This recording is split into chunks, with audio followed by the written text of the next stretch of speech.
Hello साथियों, नमस्कार। मैं doctor Rajiv Ranjan, Rajiv Paramount Classes की ओर से आप सभी का हार्दिक अभिनंदन करता हूं। आज मैं आप लोगों के बीच गांधी जी के आंदोलनों में मुख्य आंदोलन सविनय अवज्ञा आंदोलन को लेकर आया हूं। तो आज हम लोग आपके साथ मिलकर बात करेंगे सविनय अवज्ञा आंदोलन के ऊपर।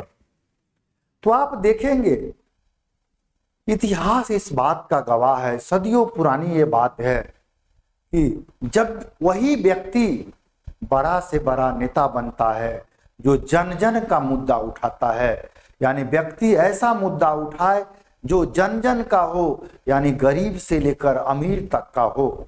दूसरा, अमीर कुछ कम भी उस दायरे में आए तो कोई बात नहीं, मैक्सिमम सारा गरीब उस दायरे में आ जाना चाहिए, तभी वह व्यक्ति लोकप्रिय हो सकता है। और गांधी जी ने भी वैसा ही कार्य किया।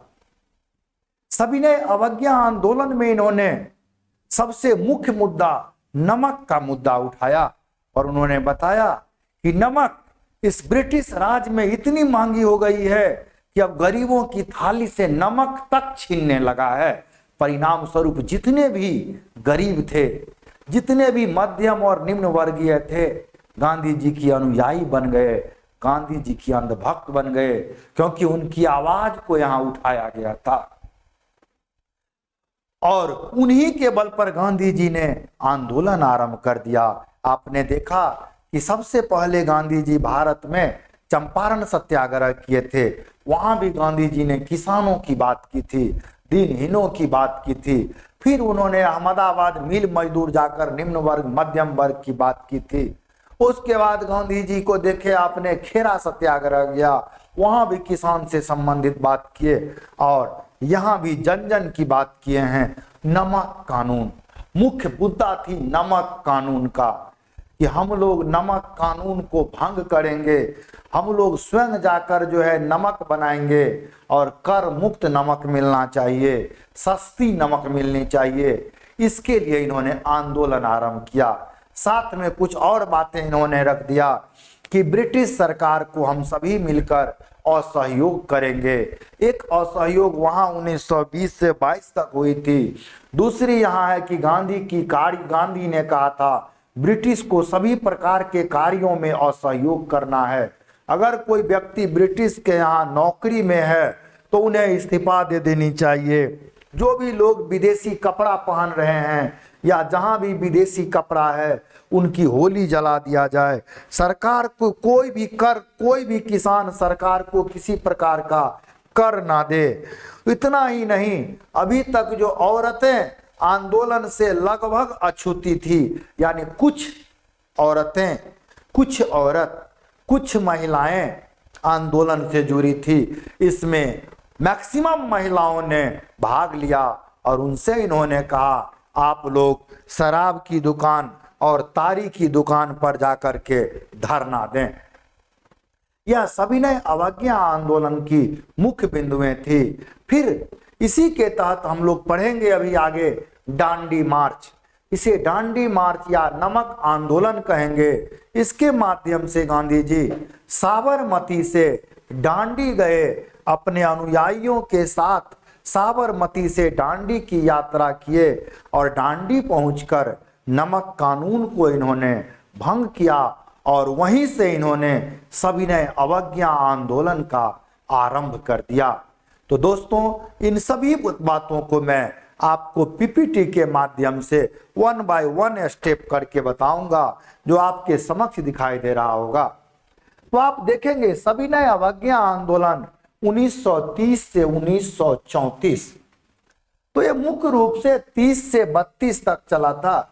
ऐसे 30-31 में आंदोलन चला, मगर जब गांधी जी वापस आए गोलमेज के बाद तो आंदोलन के समर्थक जो है काफी घट गए। परिणाम स्वरूप गांधी जी ने उसे वापस लेने की घोषणा 1934 में किया। इसीलिए माना जाता है 1930 से 34 तक सविनय अवज्ञा आंदोलन चला। कभी पूछेगा सविनय अवज्ञा आंदोलन को वापस कब लिया गया? 1934 में। आरंभ कब किया गया? 1930 में। किस आंदोलन के साथ सविनय अवज्ञा आंदोलन का आरंभ माना जाता है? दांडी मार्च के साथ। तो सविनय अवज्ञा आंदोलन की मुख्य बातें क्या क्या थी, अभी हमने आपसे शेयर किया था। आप देखेंगे इनके कार्यक्रम। हर जगह नमक कानून का उल्लंघन, हर जगह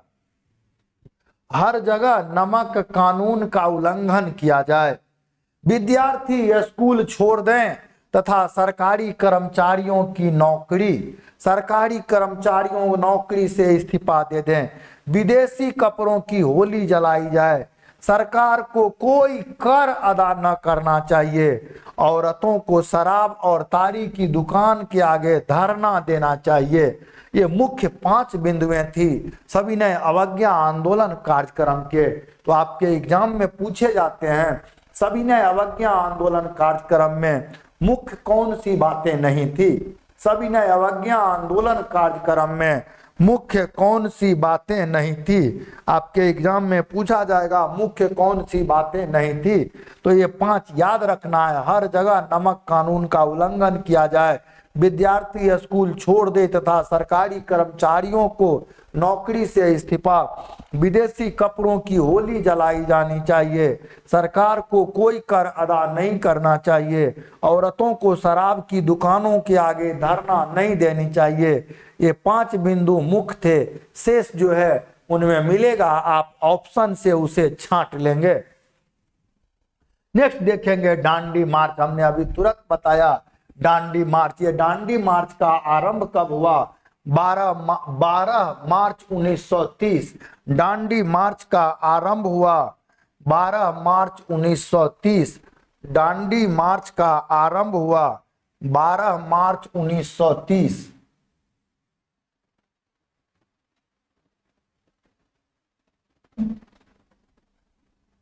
ससुरा क्या हो गया?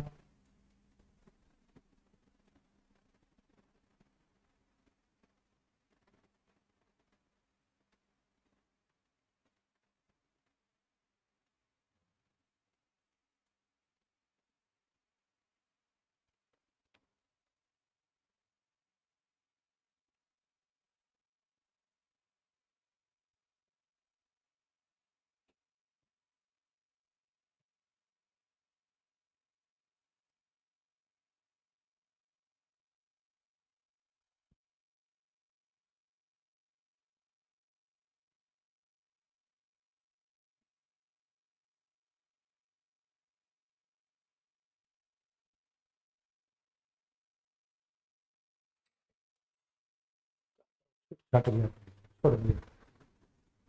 इसको जब भी ऐसा हो जाएगा ना सब, इसको बैक कर दीजिए जब तक सही नहीं हो, जब तक ये करते रहिए।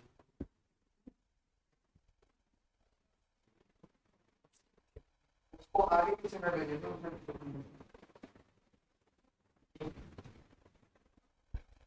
तो ये दांडी मार्च 12 मार्च 1930 से 6 अप्रैल 1930 तक। तो ये दांडी मार्च के बारे में हमने अभी तुरंत बताया था कि इसमें गांधी जी साबरमती से दांडी गए थे अपने अनुयायियों के साथ। एग्जाम में क्वेश्चन आता है कितने अनुयायी के साथ गए थे? 78 अनुयायी के साथ गए थे। कितना दूरी इन्होंने तय किया था? 241 मील की दूरी तय किया था। कब से शुरू किए? साबरमती से 12 मार्च से शुरू किए। दांडी कब पहुंचे? तो 6 अप्रैल को पहुंचे। और इसी नमक कानून को तोड़ने के साथ ही सविनय अवज्ञा आंदोलन का आरंभ हो गया। गांधी जी ने इस दांडी मार्च की तुलना सुभाष चंद्र बोस गांधी जी के इस दांडी मार्च की तुलना सुभाष चंद्र बोस ने नेपोलियन के पेरिस मार्च से और मुसोलिनी के रोम मार्च से किया है। नेपोलियन के पेरिस मार्च से, नेपोलियन के पेरिस मार्च से और मुसोलिनी के रोम मार्च से किया है। मुसोलिनी के रोम मार्च से किया है। नेक्स्ट, आंदोलन का जो है विस्तार कहां से कहां तक था? तो ये आंदोलन का जो विस्तार है, देखिए बंबई में धरसाना तट पर सरोजिनी नायडू के नेतृत्व में नमक कानून का उल्लंघन हुआ। पुलिस ने आंदोलनकारी पर दमनकारी चक्र चलाया।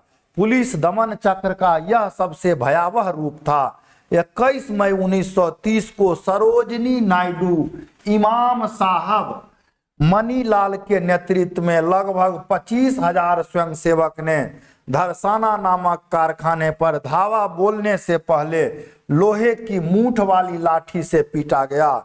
इस पुलिस ज्यादती का आंखों देखा हाल अमेरिकी पत्रकार वेब मिलर ने अपने न्यू फ्रीमैन नामक पत्रिका में किया। आंदोलन के दौरान जमुना लाल बजाज को जेल जाना पड़ा। अब देखिए इसमें एग्जाम में क्या क्या आएगा। एग्जाम में आएगा बंबई में धरसाना तट पर नमक कानून का उल्लंघन किसके नेतृत्व में हुआ। बंबई में धरसाना तट पर नमक कानून का उल्लंघन किसके नेतृत्व में हुआ, तो सरोजनी नायडू के नेतृत्व में हुआ। अगला आएगा सरोजनी नायडू के साथ और कौन थे, तो इमाम साहब और मनीलाल थे। इमाम साहब और मनीलाल थे। अगला क्वेश्चन आएगा इसका आंखों देखा वर्णन कौन पत्रकार किया है, अमेरिकी पत्रकार बॉब मिलर ने किया है। किस पत्रिका में किया है, न्यू फ्रीमैन पत्रिका में किया है। आंदोलन के दौरान किस उद्योगपति को जेल जाना पड़ा था, जमुना लाल बजाज को। जमुना लाल बजाज को किसको जेल जाना पड़ा, जमुना लाल बजाज को।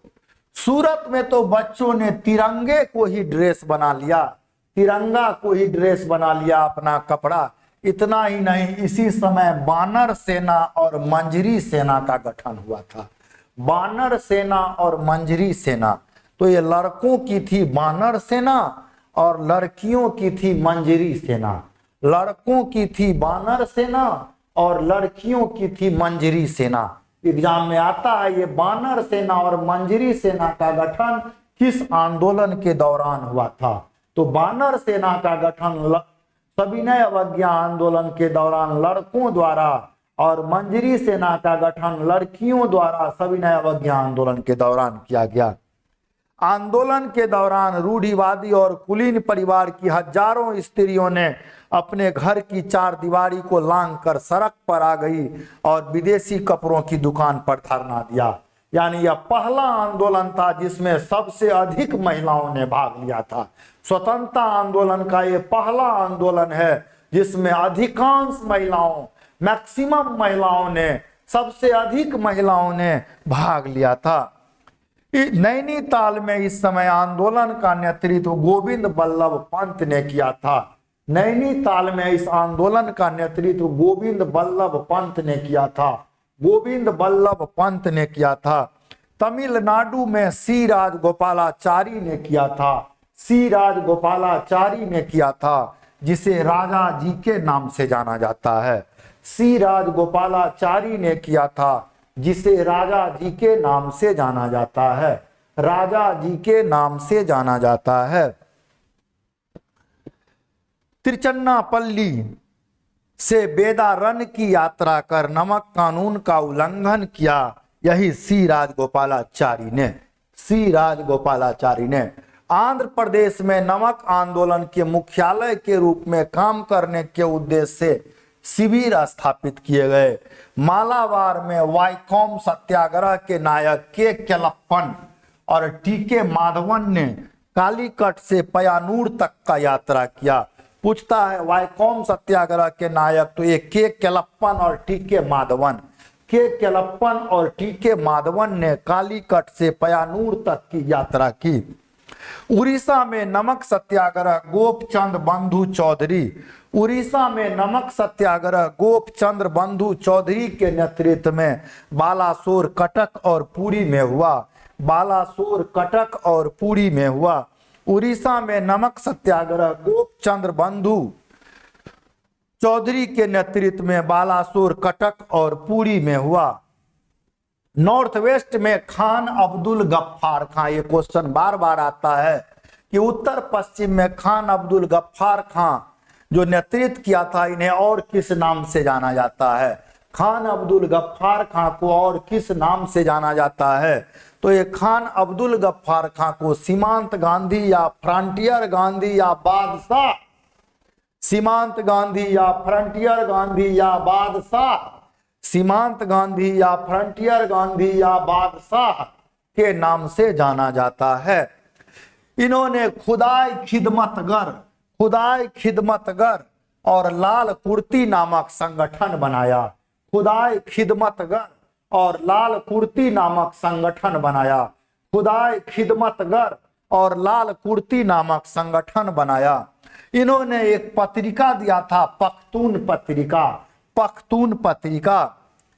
नॉर्थ वेस्ट प्रांत में आंदोलनकारियों से निपटने में सरकार को अधिक परेशानी हुई और आंदोलन का दमन करने के लिए गढ़वाल रेजिमेंट की टुकड़ी को पेशावर भेजा गया। किस रेजिमेंट को भेजा गया था? गढ़वाल रेजिमेंट को। लेकिन गढ़वाल रेजिमेंट के एक सिपाही थे चंद्र सिंह गढ़वाली। इन्होंने आंदोलनकारियों पर गोली चलाने से इनकार कर दिया। चंद्र सिंह गढ़वाली ने आंदोलनकारियों पर गोली चलाने से इनकार कर दिया। तो दोस्तों ये क्वेश्चन बहुत आता है खान अब्दुल गफ्फार खां वाला। तो नॉर्थ वेस्ट में आंदोलन का नेतृत्व खान अब्दुल गफ्फार खां। इन्हें और किस नाम से? सीमांत गांधी, फ्रंटियर गांधी, बादशाह। ये इनका एक संगठन थी खुदाई खिदमतगर और लाल कुर्ती। खुदाई खिदमतगर और लाल कुर्ती। इनकी पत्रिका थी पख्तून पत्रिका। नॉर्थ वेस्ट में आंदोलनकारियों से निपटने के लिए किस रेजिमेंट की सिपाही को लगाया गया? गढ़वाल रेजिमेंट की सिपाही को। ये गढ़वाल रेजिमेंट की सिपाहियों में को भेजा गया था। इसमें जो चंद्र सिंह गढ़वाली के नेतृत्व में सिपाहियों ने गोली चलाने से इनकार कर दिया। पेशावर पर जनता ने शासन की वागडोर संभाल ली। यानी गोली से इनकार के बाद शासन की वागडोर जनता ने स्वयं संभाल लिया और पेशावर पर पुनः कब्जा करने के लिए सरकार को अंत में हवाई हमले का सहारा लेना पड़ा। चंद्र सिंह गढ़वाली द्वारा मुकर जाने के बाद हवाई हमले का सहारा लेना पड़ा। असम में कनिंघम सर्कुलर के विरोध में छात्रों ने शक्तिशाली आंदोलन चलाया। असम में कनिंघम सर्कुलर के विरोध में छात्रों ने शक्तिशाली आंदोलन चलाया, किंतु असम के कांग्रेसी नेता तरुण राम फुकन सविनय अवज्ञा आंदोलन के विरोधी थे। आपके एग्जाम में पूछता है कनिंघम सर्कुलर जो है का संबंध किस आंदोलन से था? तो इसका संबंध था सविनय अवज्ञा आंदोलन से। कनिंघम सर्कुलर का संबंध किस प्रांत से था? असम प्रांत से था। नागालैंड में 13 वर्षीय रानी गोंदालिया गैडेलियो ने सविनय अवज्ञा आंदोलन में भाग लिया। नेहरू ने इन्हें रानी का उपाधि दिया। ये बार बार पूछता है कि रानी गोडेलिया को रानी का उपाधि कौन दिया? नेहरू जी दिए थे। आगे पूछेगा ये रानी गोडेलिया किस उम्र में भाग ली थी? तो 13 वर्ष की उम्र में भाग ली थी। 13 वर्ष की उम्र में भाग ली थी। किस आंदोलन के दौरान? सविनय अवज्ञा आंदोलन के दौरान। महत्वपूर्ण है जिन प्रांतों में तटीय क्षेत्र नहीं था वहां भी सविनय अवज्ञा आंदोलन लोकप्रिय हुआ। ऐसे तो प्रारंभ तटीय क्षेत्र का ही मुख्य था, क्योंकि तटीय नमक जो है समुद्र तटीय क्षेत्र पर ही मुख्य रूप से बनाए जाते हैं, इसीलिए तटीय क्षेत्र को मुख्य रूप से टारगेट किया गया था। लेकिन तटीय क्षेत्र के अतिरिक्त भी मैदानी क्षेत्रों में भी यह लोकप्रिय हुआ। रैयतवाड़ी क्षेत्रों में कर रोको आंदोलन चलाया गया और जमींदारी क्षेत्र में चौकीदारी कर रोको आंदोलन चलाया गया। रैयतवाड़ी में टैक्स रोको यानी कर रोको और जमींदारी में चौकीदारी कर रोको। उत्तरी बिहार और मध्य बिहार में चौकीदारी कर रोको आंदोलन चलाया गया। उत्तरी बिहार और मध्य बिहार में चौकीदारी कर रोको आंदोलन चलाया गया, जो मुंगेर, भागलपुर, सारण में काफी सफल रहा। मुंगेर के बरही नामक स्थान पर, ये बार बार पूछता है, मुंगेर के बरही नामक स्थान पर सरकार का शासन समाप्त हो गया। पूछता है बिहार में कहां पर सरकार का शासन समाप्त हो गया था सविनय आंदोलन के दौरान? तो बरही में। कहां समाप्त हो गया था? तो बरही में समाप्त हो गया था। आंध्र प्रदेश, कर्नाटक और मध्य भारत में वन कानून का उल्लंघन हुआ। मध्य प्रदेश, आंध्र प्रदेश, कर्नाटक और मध्य भारत में उल्लंघन हुआ। महाराष्ट्र के सोलापुर में विद्रोही भीड़ ने उग्र रूप धारण कर लिया। महाराष्ट्र के सोलापुर में विद्रोही भीड़ ने उग्र रूप धारण कर लिया। पुलिस और मजदूर के बीच खूनी संघर्ष हुआ, कई मजदूर मारे गए। 16 मई 1930 को मार्शल लॉ लागू किया गया। 16 मई 1930 को मार्शल लॉ लागू किया गया। जब आंदोलन अपने चरम पर था, उसी समय इरविन ने गिरफ्तार कांग्रेसी नेता को रिहा करने की पहल करके गांधी जी को आमंत्रित कर दिया। परिणाम स्वरूप इरविन और गांधी जी के बीच समझौते का माहौल बनाने में मुख्य भूमिका तेज बहादुर सप्रू और एम.आर. जयकर ने निभाई। पूछता है कि गांधी और इरविन समझौते में मुख्य भूमिका कौन थे, शिल्पकार कौन था? तेज बहादुर सप्रू और एम.आर. जयकर। तेज बहादुर सप्रू और एम.आर. जयकर। ये था हमारा सविनय अवज्ञा आंदोलन। इसी का आगे पार्ट है गोलमेज सम्मेलन की बात करते हैं। गोलमेज सम्मेलन को राउंड टेबल कॉन्फ्रेंस कहते हैं। यह सम्मेलन लंदन में हो रही है। यह भारतीयों की समस्या पर विचार करने के लिए हो रही है। यह 3 गोलमेज सम्मेलन होती है। प्रथम गोलमेज, द्वितीय गोलमेज, तीसरे गोलमेज 1930, 1931, 1932। 1930 गोलमेज सम्मेलन में जो है गांधी जी नहीं गए, परिणाम स्वरूप यह सम्मेलन असफल रहा। दूसरे गोलमेज सम्मेलन में गांधी जी वहां पहुंचे, फिर भी यह असफल रहा क्योंकि सांप्रदायिकता के मुद्दे पर, दलित के मुद्दे पर यह गांधी जी के साथ वार्ता असफल रही और गांधी जी वापस आ गए। और तीसरे गोलमेज सम्मेलन में भी गांधी जी नहीं रहे। यानी 3 गोलमेज सम्मेलनों में एकमात्र दूसरे गोलमेज सम्मेलन में कांग्रेस ने भाग लिया, गांधी ने भाग लिया। भीमराव अंबेडकर तीनों सम्मेलन में भाग लिए। आइए इन्हें देखते हैं। 1930 से 32 के बीच 1930 से 32 के बीच लेबर पार्टी की सरकार ने लंदन के सेंट जेम्स पैलेस में गोलमेज सम्मेलन का आयोजन करवाया। तो पहली क्वेश्चन आती है, जिस समय गोलमेज सम्मेलन था उस समय लंदन में किस पार्टी की सरकार थी? जिस समय गोलमेज सम्मेलन हो रहा था उस समय वहां किस पार्टी की सरकार थी? तो लेबर पार्टी की सरकार थी। यह सम्मेलन कहां हुआ? जेम्स पैलेस में हुआ। James Palace, Saint James Palace. उद्देश्य क्या था? साइमन कमीशन की रिपोर्ट पर विचार करना। साइमन कमीशन की रिपोर्ट पर विचार करना, भारतीयों की समस्या पर विचार करना। यह पहला सम्मेलन था जिसमें अंग्रेजी शासक द्वारा भारतीयों को बराबरी का दर्जा मिला। गोलमेज सम्मेलन में पहली बार भारतीयों को भी अंग्रेज के बराबर दर्जा मिला था। हरिजन प्रतिनिधि के रूप में अंबेडकर तीनों सम्मेलन में गए थे। हरिजन प्रतिनिधि के रूप में अंबेडकर तीनों सम्मेलन में गए थे। गांधी इरविन समझौता हुई 5 मार्च 1931 को। यह समझौता दिल्ली में हुआ, इसीलिए इसे दिल्ली समझौता के नाम से जाना जाता है। इस समझौते को सरोजिनी नायडू ने 2 महात्माओं का मिलन कहा है। पूछता है 2 महात्माओं का मिलन गांधी इरविन समझौता को किसने कहा? गांधी इरविन समझौता को 2 महात्माओं का मिलन किसने कहा? तो यह कहा सरोजिनी नायडू ने कहा। गांधी इरविन पैक्ट तेज बहादुर सप्रू और जयकर की मध्यस्थता से हुई। गांधी जी दूसरे गोलमेज सम्मेलन में भाग लेने के लिए राजी हुए।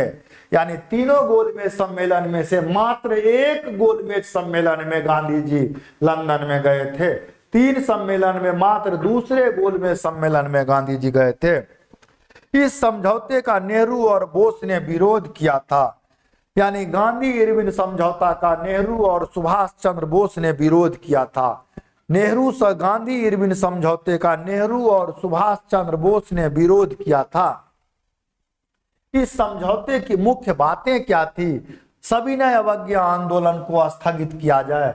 तो बोस और नेहरू जैसे लोगों का मानना था कि अब धीरे धीरे यह आंदोलन जब अपने पीक पर पहुंच रही थी, ऐसे समय में गांधी जी को स्थगित नहीं करनी चाहिए थी। स्थगित। दूसरा था प्रत्यक्ष राजनीति हिंसा में भाग नहीं लेने वाले कैदियों को रिहा कर दिया जाए, जब्त की गई संपत्ति को वापस किया जाए, अगर वह तीसरी पार्टी को नहीं बेची गई है तो नौकरी से इस्तीफा देने वाले अधिकारियों के साथ रियायत की बात की जाए, भारतीयों को कुछ नियंत्रण के साथ शराब की दुकान के सामने धरना देने का अधिकार मिले, समुद्र के आसपास निवास करने वाले व्यक्ति को नमक बनाने का अधिकार मिले, और गांधी जी पुलिस जातियों की जांच के लिए कमीशन बैठाने की मांग करेंगे। तो ये बिंदु था इस समय में गांधी इरविन समझौता का। एक और बिंदु था कि जो भी राजनीतिक कैदी हैं उन्हें रिहा कर दिया जाएगा। अफसोस, उस राजनीतिक कैदी में टारगेट था भगत सिंह का, सुखदेव का, राजगुरु का, इन लोगों का टारगेट था जो राजनीतिक कैदी थे, मगर ऐसा हुआ नहीं। जैसे ही गांधी जी यहाँ से लंदन के लिए रवाना हुए, इधर 23 मार्च 1931 को लाहौर जेल में भगत सिंह को फांसी दे दिया गया। जिस बात की अंदेशा थी कि अंग्रेज न्याय नहीं करेंगे, उन्होंने नहीं ही किया। उधर गांधी जी को लंदन की ओर समुद्र से भेज दिया, इधर आंदोलन को भी स्थगित करवा दिया लुभावना वादे करके, और इधर अपने वादे से मुकर कर हमारे लोकप्रिय नेता भगत सिंह को 23 मार्च 1931 को फांसी भी दे दिया। इस घटना के कारण भारत के युवा क्रांतिकारी लोग गांधी जी के विरोधी भी हो गए। तो आइए, भगत सिंह, सुखदेव और राजगुरु को फांसी, 3 लोगों को जो फांसी हुई 23 मार्च 1931 को हुआ, किसके कारण हुआ था? लाहौर षड्यंत्र केस के कारण हुआ था, जिसमें सैंडर्स की हत्या की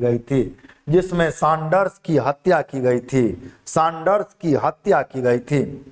कांग्रेस का कराची अधिवेशन 30 मार्च 1930, अध्यक्ष इसमें थे सरदार पटेल। कांग्रेस के इस अधिवेशन में गांधी मुर्दाबाद के नारे लगाए गए। एग्जाम में आएगा, गांधी मुर्दाबाद का नारा किस अधिवेशन में लगा था? तो कराची अधिवेशन में लगा था। गांधी जी को काला झंडा किस अधिवेशन में दिखाया गया था? तो कराची अधिवेशन में दिखाया गया था। इसी अधिवेशन में गांधी ने कहा था, गांधी मर सकता है लेकिन गांधीवाद नहीं, गांधी मर सकता है लेकिन गांधीवाद नहीं। मौलिक अधिकार से संबंधित प्रस्ताव पारित किए गए। गांधी इरविन समझौता का समर्थन करने वाले मुख्य प्रस्ताव को कौन रखा? नेहरू ने रखा। तो इसमें देखिए एग्जाम में क्या क्या आता है। भगत सिंह, राजगुरु, सुखदेव को फांसी कब? 23 मार्च 1931 को। क्यों? लाहौर षड्यंत्र केस के आरोपी होने के कारण। इसमें क्या हुआ था? सैंडर्स की हत्या की बात हुई थी। कराची अधिवेशन 30 मार्च 1930 को हुआ था, अध्यक्ष सरदार पटेल थे। इसी में गांधी मुर्दाबाद का नारा लगा, गांधी जी को काला झंडा दिखाया गया। इसी में गांधी ने कहा था, गांधी मर सकता है लेकिन गांधीवाद नहीं। इसी में मौलिक अधिकार से संबंधित प्रस्ताव को पारित किया गया। गांधी इरविन पैक्ट का समर्थन करने वाले मुख्य प्रस्ताव को कौन रखा था? तो नेहरू जी ने रखा था। आइए, दूसरा गोलमेज सम्मेलन, जिसमें गांधी जी लंदन जा रहे हैं। 7 सितंबर से 1 दिसंबर 1931 तक दूसरी गोलमेज सम्मेलन चली। इस समय ब्रिटेन में अनुदारवादियों की सरकार थी।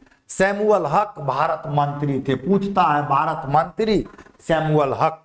यह एकमात्र सम्मेलन था जिसमें कांग्रेस ने भाग लिया, और कांग्रेस के प्रतिनिधि कौन? गांधी जी। कांग्रेस के एकमात्र अधिकारी प्रतिनिधि के रूप में गांधी जी ने भाग लिया। और वो गए थे किस जहाज से? तो राजपूताना जहाज से गए थे। किस जहाज से गए थे? राजपूताना जहाज से गए थे। उनके साथ में और कौन थे? महादेव देसाई और प्यारेलाल। महादेव देसाई और प्यारेलाल जो उनके सचिव भी थे। महादेव देसाई और प्यारेलाल जो उनके सचिव भी थे। महिला प्रतिनिधि के तौर पर सरोजनी नायडू ने भाग लिया। महिला प्रतिनिधि के तौर पर सरोजनी नायडू ने भाग लिया। सम्मेलन के दौरान गांधी को पता चला कि अंग्रेज सरकार दलित भाई दलित, आज भी हर इलेक्शन में दलित महादलित का वोट बैंक खेला जाता है और ये जब तक लोकतंत्र रहेगा तब तक ये दलित महादलित चलते रहेंगे। और इसी दलित महादलित गरीब किसान इन्हीं लोगों का मुद्दा उठा करके जो बड़े लोग हैं अपनी रोटी सेकते रहेंगे, चुनाव होता रहेगा, बड़े बड़े बनते रहेंगे और गरीब और मध्यम वर्ग कराहते रहेंगे। आइए आगे बढ़ते हैं। गांधी जी को पता चला अंग्रेजी सरकार दलितों को पृथक निर्वाचन के लिए सांप्रदायिक पंचायत लाने जा रही है। वे सम्मेलन से वापस आ गए। गांधी ने कहा मैं खाली हाथ लौटा हूं। ये क्या था? यानी इसमें अंबेडकर का कहना था कि दलितों के लिए पृथक निर्वाचन चाहिए, जबकि गांधी ने कहा था दलितों के लिए मुसलमानों की तरह पृथक निर्वाचन नहीं दिया जाएगा, उनके लिए कुछ सीट आरक्षित कर दिया जाएगा। मगर भीमराव अंबेडकर पृथक निर्वाचन की लगातार मांग करते रहे। परिणाम स्वरूप गांधी जी दुखी होकर वहां से वापस चले आए।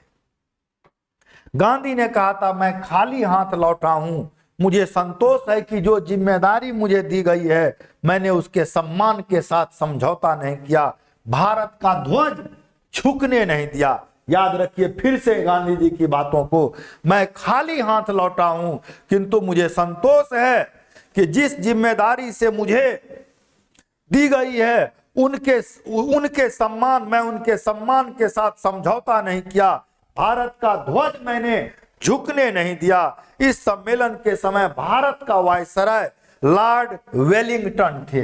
ये अभी पूछता है वायसराय कौन था? वायसराय लॉर्ड वेलिंगटन था। द्वितीय सविनय अवज्ञा आंदोलन 4 जनवरी 1932 से 7 अप्रैल 1934 तक चला। तो 4 जनवरी को गांधी जी को गिरफ्तार कर लिया गया और कांग्रेस को गैर कानूनी घोषित कर दिया गया। पूछता है कांग्रेस को गैर कानूनी कब घोषित किया गया? तो 4 जनवरी को। सांप्रदायिक पंचायत 16 अगस्त 1932। ब्रिटेन का प्रधानमंत्री इस समय थे रैमजो मैकडोनाल्ड। यही वह प्रस्ताव था जिसको लेकर सम्मेलन असफल हुआ था। इस पंचायत को मैकडोनाल्ड अवार्ड भी कहते हैं, मैकडोनाल्ड अवार्ड भी कहते हैं। इसमें दलितों के पृथक निर्वाचन की बात कही गई थी। गांधी ने इसके विरुद्ध जेल में ही अनशन शुरू कर दिया। दबाव में आकर अंबेडकर पूना पैक्ट के लिए राजी हुए थे। इस समय गांधी जी यरवदा जेल में थे। इस समय गांधी जी किस जेल में थे? यरवदा जेल में थे। तो पूना समझौता हुआ गांधी और अंबेडकर के बीच 24 सितंबर 1932 को। गांधी और अंबेडकर के बीच हुआ। समझौते के बाद अंबेडकर ने पृथक निर्वाचन की मांग वापस ले लिया। पृथक निर्वाचन की मांग को वापस ले लिया। गांधी ने उन्हें राज्य विधानमंडल और केंद्रीय विधान परिषद में अधिक सीट देने का आश्वासन लिया। दलितों के लिए विधानमंडल में गांधी ने 71 सीट से बढ़ाकर 147 सीट कर दिया। 71 सीट से बढ़ाकर 147 सीट कर दिया, जो केंद्रीय विधान परिषद में 18% अधिक सीट दी गई।